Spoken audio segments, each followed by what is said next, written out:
साथियों, आप सभी का स्वागत है। और आज का दिन हम सभी के लिए बहुत ज्यादा खास है क्योंकि आज हमारे साथ हैं किशन जी, जो कि जीएसटी इंस्पेक्टर हैं। आप देख पा रहे हैं कि वर्दी में कितने खूबसूरत और बढ़िया लग रहे हैं, वर्दी कैसी जच रही है।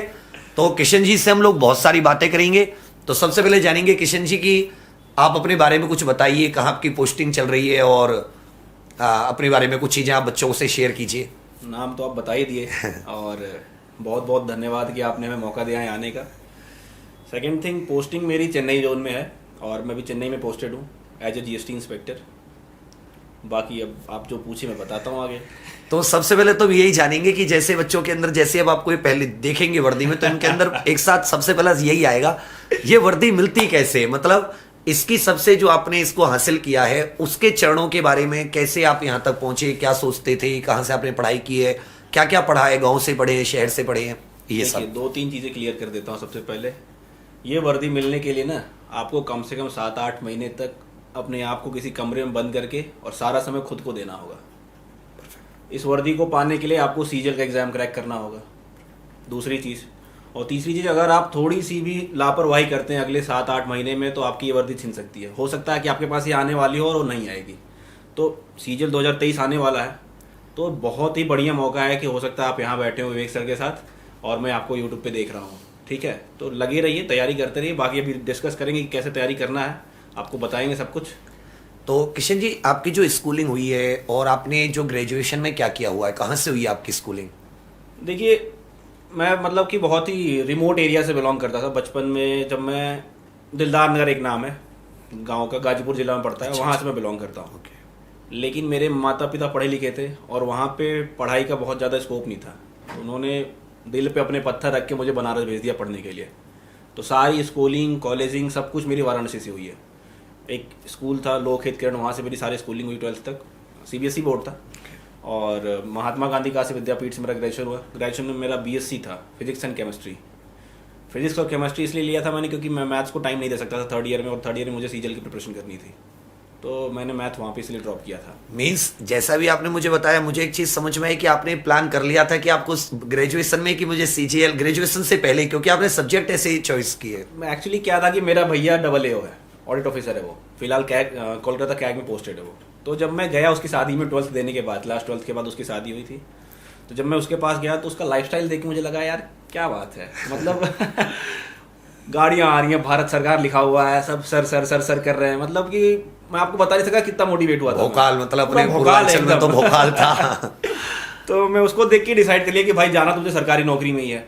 और मैथमेटिक्स शुरू से ही ठीक था, तो जब मैंने सीजीएल का सिलेबस देखा तो मुझे लगा कि भाई मैथ्स कर ही सकते हैं। सीबीएसई बोर्ड से थे तो इंग्लिश भी ठीक ठाक ही थी, पता नहीं था क्या आता है लेकिन ठीक ठाक थी इंग्लिश, तो क्या चलो कर लेते हैं। लेकिन जब मैं थर्ड ईयर में पहुंचा तो मैं फाइनल कर चुका था कि यही करना है, और एक बार में ही करना है, ये भी फाइनल कर चुका था और एक बार मैं कर भी लिया। तो ये जो आपका जो एग्जाम निकला है वो कौन से वर्ष और कौन सा वाला सीजीएल 2019 का था। बहुत झेला हमने, केस झेला, कोविड झेला, सब कुछ झेलने के बाद ये वर्दी मिली है। बहुत अच्छे। सो अभी आप जैसे जान पा रहे हैं कि सर का जो सबसे पहले था कि पहले प्लान, आप दूसरों से प्रेरणा ली आपने, आपको समझ में आ गया कि मुझे करना है, फिर उसका आप प्लान करेंगे कि आपको सब्जेक्ट कैसे चूज करने। तो आपकी जो पढ़ाई का शेड्यूल था, जैसे कोविड आया बीच में, तो बीच में सब लोग फिर थोड़ा सा लापरवाह हो जाते हैं या अदर थिंग्स में एंगेज हो जाते हैं, तो आपने कैसे मतलब अपने शेड्यूल को मेंटेन किया? मैं आपको बताऊं, मैं बहुत ही नीचे से उठ के यहाँ तक पहुंचा हूँ। तो जो बच्चे एक्चुअल में फेस करते हैं ना तैयारी के समय, मैं जब मैं तैयारी करता था ना तो मैं भी ये सोचता था कि ये आज मैं फेस कर रहा हूँ, मैं उसको ओवरकम कर लेता था। फिर मैं सोचता था कि जब मुझे कभी मौका मिलेगा ना तो तैयारी करने वाले बच्चों को बताऊंगा कि उसको ओवरकम करना कैसे है। आज के लाइफ में अगर आप तैयारी कर रहे हैं तो आपकी सबसे बड़ी प्रॉब्लम आपका मोबाइल फ़ोन है। सारी प्रॉब्लम आपकी वहीं से शुरू होती है। आप डिस्ट्रैक्ट हो रहे हो या आप पढ़ाई से डिस्ट्रैक्ट हो रहे हो, कुछ भी कर रहे हो, आपकी सारी प्रॉब्लम फ़ोन है। जैसे मैं आपको बताता हूँ, अगर आप सुबह उठे, आपने रात में बढ़िया से प्लान किया कि भाई सुबह उठ के तो मुझे पढ़ाई करनी ही करनी है, सुबह 6 बजे उठ गए कि भाई आराम से उठ गया, ब्रश मंजन कर लिया, बैठ गया पढ़ने, 1 घंटा पढ़ा भी जोश जोश में, तब तक फ़ोन पे कुछ 3 बज गया, या सोचा 5 मिनट फ़ोन देख लेता हूँ। अब वो 5 मिनट फ़ोन आपका 5 घंटा ले जाएगा। एग्जैक्ट। इंस्टाग्राम है, पहले तो टिकटॉक भी था, फेसबुक है, आपका व्हाट्सएप हो गया, यूट्यूब हो गया, हर जगह सारी चीज़ें चल रही हैं। आप उस चीज़ को देखते जाएंगे, आपका दिमाग थक जाएगा। उसके बाद आपको कुछ ऐसी चीज़ें दिख जाएंगी कि लड़कों के लिए लड़कों का हार्मोन लोचा हो जाएगा वहाँ पे। और मैं इस बात को प्लेटफॉर्म पर रखना चाहता हूँ विवेक सर, क्योंकि बहुत लोग नहीं रखते हैं और सब लोग इस चीज़ से झेल रहे हैं मेरा जो चैनल है मैंने उसमें सबको बोल रखा है कि भाई आपको कोई भी प्रॉब्लम हो ना मुझे मैसेज किया करिए। लड़कों के मुझे ऐसे ऐसे मैसेज आते हैं ना, मैं आपको दिखाऊंगा फ़ोन में। कोई कह रहा है कि मुझे लड़की छोड़ के चली गई, कोई कह रहा है, कोई लड़की कह रही है मुझे लड़का छोड़ के चला गया, कोई मुझे मैसेज करता है सर मुझे क्रोनिकल मास्टरबेशन की आदत हो गई है। मतलब ये सच में बच्चे झेल रहे हैं, लेकिन इसका सोल्यूशन कोई नहीं दे रहा है। मैं आपको बता रहा हूँ सबसे बड़ी प्रॉब्लम लड़कों की मास्टरबेशन है। और ये क्यों करते हैं? सिर्फ प्रेशर में आके, घर से पैसा आ रहा है, तैयारी नहीं कर पा रहे हैं पढ़ने, क्योंकि वो डिस्ट्रैक्टेड है। फ़ोन स्टार्ट हुआ, कुछ इधर उधर देखी क्या, आप कहीं और चले गए, थक गए, बॉडी थक गई, माइंड थक गया, आप सोचेंगे कल से स्टार्ट करेंगे, फिर कल से आपका वही स्टार्ट हो जाएगा। तो आपको अपने आप को क्लियर रखना है कि भाई मुझे करना क्या है, इधर उधर के चक्करों में नहीं पड़ना है। वो एक बहुत ही चीप डोपामिन है, जो भी आप देख रहे हो, अगर आप इससे झेल रहे हैं ना, तो मैं आपको बता रहा हूँ वो बहुत ही चीप डोपामिन है। आपको थोड़े 10 सेकंड 15 सेकंड के लिए आपको सुख देगा बस वो, लेकिन आपको सच में अगर सुख लेना है ना, तो आप मेंटल डोपामिन, जो मेंटली डोपामिन रिलीज होता है, उसके लिए करिए काम। मॉक टेस्ट लगा लीजिए, 2 नहीं सवाल आएंगे, 4 सवाल नहीं आएंगे, आपको ऐसी टेंशन हो जाएगी कि भाई क्या कर रहा हूँ मैं। एग्जैक्ट हाँ? मन नहीं कर रहा, लग नहीं रहा, जाओ रोड पे जाके 2 राउंड दौड़ के आ जाओ, Exactly. फिजिकल डोपामिन रिलीज कर लो अपने अंदर से, तब तुम ज़्यादा फिट फील करोगे और तुम ज़्यादा अच्छे से तैयारी कर पाओगे। तो मैं स्पेशली इस बात को मैंने सोचा था कि इस बात को जरूर रखूंगा, क्योंकि आपका चैनल भी बड़ा है, आपके पास बच्चे भी बहुत हैं, तो ये लिटरली बच्चे फेस कर रहे हैं, क्योंकि मैंने भी मतलब फेस ये किया है जेन्युइन, ये मतलब प्रॉब्लम है, इसमें आप बिल्कुल सही कह रहे हैं, जेन्युइन प्रॉब्लम हाँ, है तो जो भाई युवा बाहर रहकर या घर पे भी मतलब इस चीज और से। इसमें उनकी गलती नहीं है, ये सब प्रेशर है, डिप्रेशन है, एंजाइटी है, क्या होगा, सिलेक्शन होगा नहीं होगा, तो उसको रिलीज करने के लिए एक अलग से डोपामिन रिलीज कर लेते हैं और वहीं पे मैटर खत्म। लेकिन वो प्रॉब्लम खत्म नहीं हुई है, वो प्रॉब्लम और बढ़ते जा रही है धीरे धीरे। तो मैं ये कहूंगा कि आप अपने अंदर अच्छी आदतें डालिए, सुबह उठ के हनुमान चालीसा पढ़िए, अपने जिसको भी मानते हैं आप उसको, उसकी आराधना करिए, माता पिता से बात किया करिए, और अपने काम को 6-7 महीने तक करते रहिए। देखिए आपकी उम्र अगर 21 साल है तो भी आपको 6 महीने तैयारी करनी है, अगर आपकी उम्र 28 साल है तो भी आपको 6 महीने तैयारी करनी ही करनी है। आप अगर तैयारी नहीं करेंगे 1 साल तक लगातार बैठ के, आपका सिलेक्शन कभी नहीं होगा, चाहे आप 21 साल की उम्र में तैयारी कर रहे हो, चाहे 25 साल की उम्र में तैयारी कर रहे हो, चाहे 28 में कर रहे हो। एक मैं आपसे ये भी जानना चाहूंगा कि जैसे स्टूडेंट्स की एक बहुत बड़ी प्रॉब्लम ये भी होती है कि वो मतलब थोड़ा शेड्यूल वगैरह नहीं मैनेज कर पाते, शेड्यूल नहीं बना पाते, इससे कैसे मैं आपको बता रहा हूँ ना, ये सब मैंने फेस किया है। जब आप पढ़ाई करेंगे ना 10 दिन, तो आपके दिमाग में जोश आएगा कि भाई अब तो कुछ भी कर दूंगा। फिर आप बढ़िया सा शेड्यूल बनाएंगे बैठ के, एक दिन रात में पूरे 10 से 12 घंटे का शेड्यूल बना दिया, सुबह उठ के फिर आप वही सब प्रॉब्लम्स को फेस कर रहे हैं जो आप डेली कर रहे हैं, आपका शेड्यूल पूरा नहीं हो पाया, फिर आप और टेंशन में आ जाएंगे। आपको टारगेट्स छोटे बनाने हैं और हफ्ते भर के टारगेट्स नहीं बनाने हैं, आपको टारगेट डेली के बनाने हैं। सुबह उठ के ही आपको टारगेट बनाना है, या मैं जो करता था, मैं रात में टारगेट बनाता था। मैं रात में सोने से पहले टारगेट बना लेता था कि भाई कल सुबह मुझे 50 क्वेश्चन मैथ्स के, 50 रीजनिंग के, 50 इंग्लिश के, इतने करने हैं, ज़्यादा से ज़्यादा 4 घंटे, पूरे 24 घंटे में 4 से 5 घंटे ज़्यादा नहीं पढ़ना मुझे। और जो आप वो टारगेट बनाओगे ना, तो आपका दिमाग भी नेचर के साथ कनेक्ट होगा। जब आप उसको सीरियसली लेके टारगेट बनाओगे रात में सोने से पहले, तो आप पता है, आप लोग फील भी करते होंगे, आपने भी कभी किया होगा, सुबह आपका अलार्म बजने से पहले नींद खुल जाएगी आपकी। हाँ एग्जैक्ट, वो नेचुरल कांटेक्ट होता है। जब आप किसी चीज़ को अंदर से सोचते हो ना कि मुझे करना है, तो नेचर भी आपके साथ रहता है उसमें। आपकी नींद अलार्म बजने से पहले खुल जाएगी और आप सारे टारगेट्स अगर छोटे हैं तो आप उनको कंप्लीट कर लोगे। बड़े टारगेट्स बनाएंगे कभी कंप्लीट नहीं होगा, आप और डिप्रेशन में जाएंगे, एंजाइटी होगी, फिर सब कुछ फेल हो जाएगा। परफेक्ट। एक और बताइए कि सर जैसे कि CGL है अभी ये 2022 से आप देख रहे हैं कि सिलेबस में और पैटर्न में पूरा तरीके से बहुत ज़्यादा चेंज आ गया है, उसके लिए आप बच्चों को क्या सलाह देना चाहेंगे? देखिए, change is the law of nature, और चेंज ही ऐसा होता है जहाँ पे आप बाजी मार सकते हैं। जैसे CGL 22 वाला बाजी मारने वाला गेम था, ये पेपर भी बहुत ईजी आया था, लेकिन इस 23 में पेपर कैसा आएगा नहीं बता सकता कोई भी। लेकिन इससे हमें ये सीख मिल गई भाई कि तैयारी करनी कहाँ से है। सिर्फ मैथमेटिक्स इंग्लिश के भरोसे भी नहीं कर सकते। अब तो सबसे बड़ा जो पहाड़ था ना, वो बोलते हैं ना कि हर कुत्ते का दिन आता है, उसी तरह GS का दिन आ गया है। पहले कहाँ कोई GS पढ़ता था CGL के लिए, कोई नहीं पढ़ता था। बाकी स्ट्रेटजी आप लोग सब लोग दे ही रहे हैं, मेरा जो खुद का चैनल, मैं भी उस पर लोगों को गाइडेंस करता ही रहता हूँ, तो कर लेते हैं। 6-7 महीने की बात है, 2-4 किताबें हैं गिनी चुनी, आपको उनको पढ़ना है। तैयारी आप अपने आप से ईमानदार हैं तो आप 100% सिलेक्शन ले लेंगे, उसको कोई नहीं रोक सकता आपको।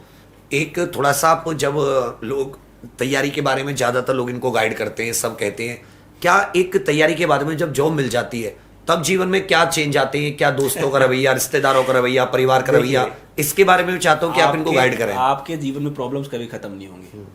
अभी आप तैयारी कर रहे हो तो आपके दिमाग में प्रॉब्लम है कि कल सुबह गैस खत्म हो जाएगा, परसों चावल लाना है, ठीक है, ये प्रॉब्लम्स भी चल रही होंगी, किराया देना है, ये करना है, वो करना है। जब आपकी नौकरी लग जाएगी तो आपकी तरफ डिफरेंट तरह की प्रॉब्लम आएंगी। सैटरडे है यार, ऑफिस जाना है, घर से फोन आ रहा है, भाई तुम्हारी नौकरी करते हो क्या, और कोई नौकरी नहीं कर रहा दुनिया में।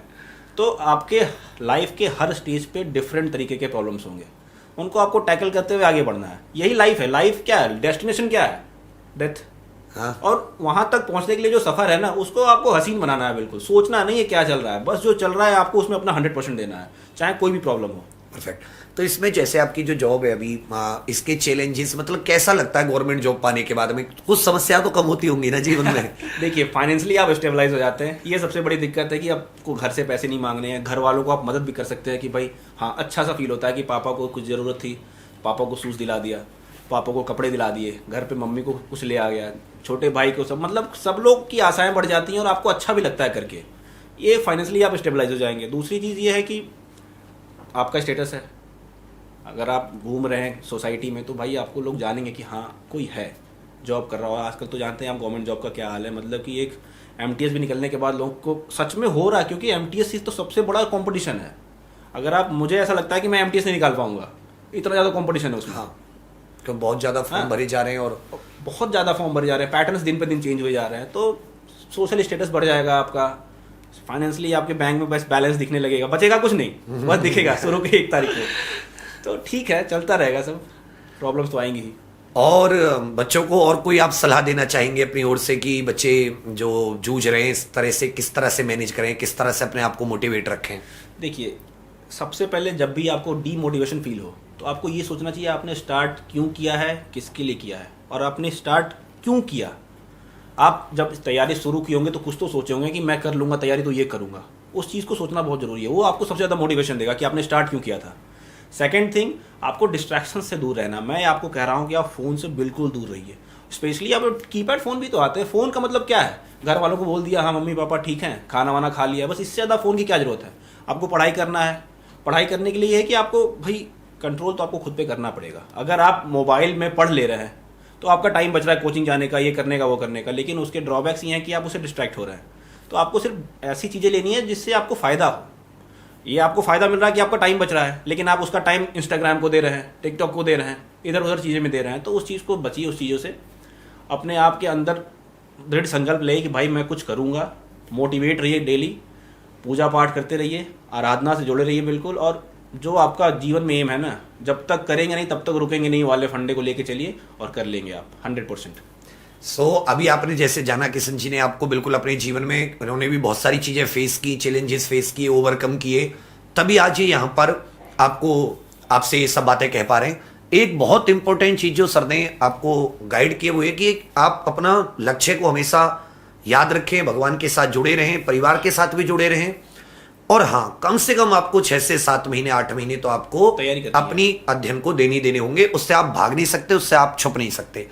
अध्ययन आपको करना ही करना होगा, तभी आप अपने आप को वर्दी में अपनी गवर्नमेंट जॉब का जो आपका सपना है उसे पूरा कर सकते हैं। मैंने बोला ना आपको, या तो 21 की उम्र में करिए या तो 28 की उम्र में करिए, आपको एक बार सीरियस पढ़ना ही पड़ेगा। हाँ, देखिए 7 साल बच जाएंगे अगर आप जल्दी करेंगे तो। 7 साल बच जाएंगे, जल्दी प्रमोशन 7 साल में प्रमोशन मिल जाएगा, और भी बहुत सारी चीजें स्टेबल हो जाती हैं।